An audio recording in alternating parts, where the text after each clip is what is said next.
In the final video for this lesson, we're going to discuss the configuration file.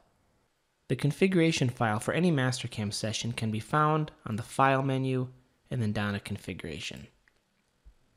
The configuration file stores all of the settings in Mastercam.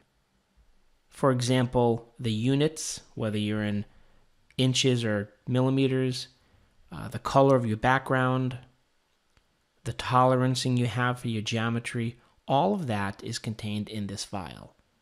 So as an example, if I go to colors, you can see that I can change all of the settings relative to colors.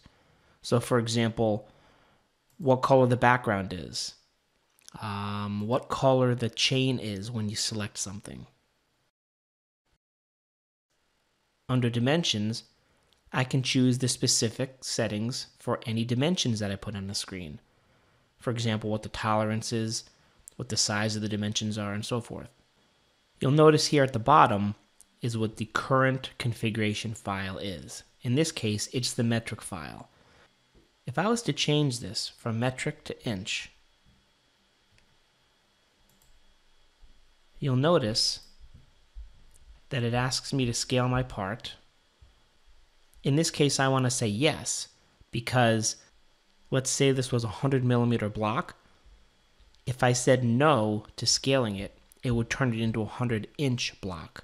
So obviously you say yes, it's going to convert that 100 millimeters into the proper size inches.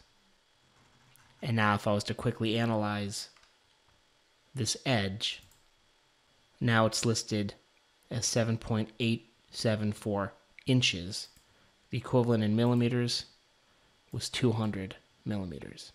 So the size stays the same. However, the values are now set to inches. What this will not do is change your tooling. So for an example, if you had a 12 millimeter tool that you were using to rough out this part, it's not going to change that tool for you to the equivalent in inches. We'll get more into the configuration file in further lessons. But just for now, understand that it's where all of the settings are contained for the file. And if you need to make any changes, you can either change them for this current session or for all future Mastercam sessions. If you choose to change it for all future Mastercam sessions, it will update the actual config file. So the next time you start Mastercam, those settings are in place.